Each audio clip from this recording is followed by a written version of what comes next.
Hi everyone, today we will be talking about autonomous driving and a few concerns with it and the benefits as well. So looking at it as a total, a lot of the new cars, especially electric vehicles, are, including autonomous driving overall. So this has many pros, it does have a few cons as well. So the pros being, many studies do show that autonomous driving is much safer than just regular human driving. But at the same time, a lot of individuals believe that this should not be allowed on roads, as they believe that these robots cannot make the right choices, especially in unpredicted scenarios. So do you have anything to say about that? Well, something that I've been concerned about is crafting regulations for autonomous driving, particularly with concern to road safety and driver credentials. You're not going to give the car a driver's license, for example. So how we create these laws and regulations to control what is allowed and what isn't is a process that must be central to the introduction of autonomous driving on a larger scale.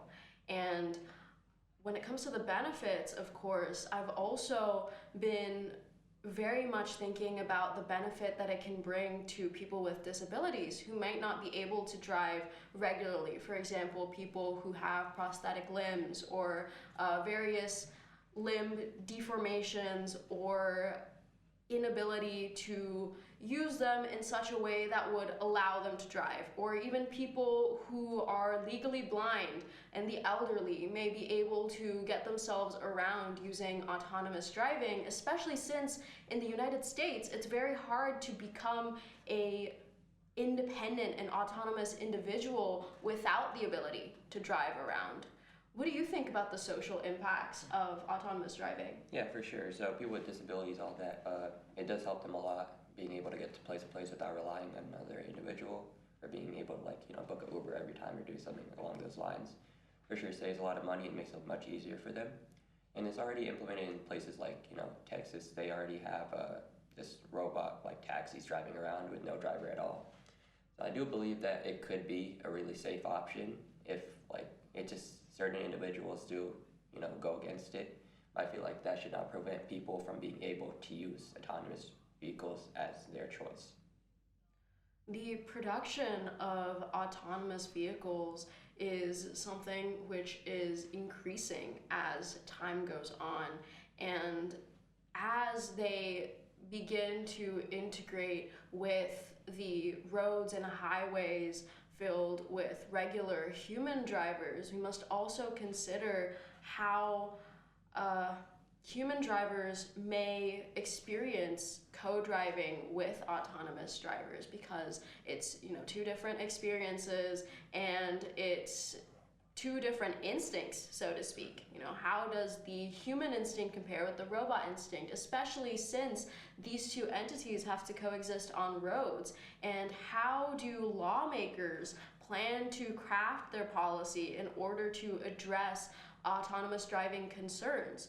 What do you think about how policy is going to shape around this? Yeah, so in terms of policies, I feel like lawmakers, they can't really prevent just autonomous vehicles from being there at all, with it already being implemented in a lot of places. So I feel like it kind of just has to be, a system that is proven to work, really. So as long as it's not causing any issues or any dangers, as more than humans are in general, I feel like autonomous vehicles and just humans driving together can for sure work, and it should be able to work, honestly.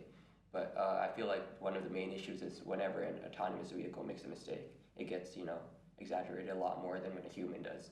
And that could be, that could cause a lot of issues with people saying this isn't safe. But at the same time, humans do cause accidents every day as well.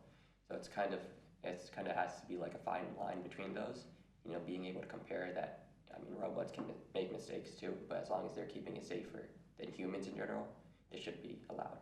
So a similar alternative to autonomous driving is remote driving, where someone drives the car from a remote location, and for the person in the car, it is a bit like autonomous driving, but it's a human at the end of the day making these judgments when it comes to what is going on the road. So there may be a better reception to the idea of a human driving these cars rather than an autonomous vehicle. And there does seem to be a big social element in the difference in how these two things are perceived. How do you think people might perceive a remote driven vehicle differently? Yeah, with the remote driven vehicle, as since there is a person behind it, I feel like a lot of more people will be open to that, especially the people against autonomous driving in general, just because of the human like element in it. So even though I mean, not the person isn't present in the vehicle at that moment, it's still like the human brain making the choices. I feel like that's the biggest issue behind it. It's just people being able to differentiate between the humans and the robots making the choices, and a lot of people do not agree with that. I'm certain that as more autonomous vehicles are manufactured and as there are further breakthroughs in remote driving and autonomous driving, there will be further discourses concerning the issues which make it possible or may inhibit the widespread integration of these two technologies. But today we've presented the discourses which exist currently, and we would appreciate a increased complexity in the way we discuss and think about these issues. Thank you.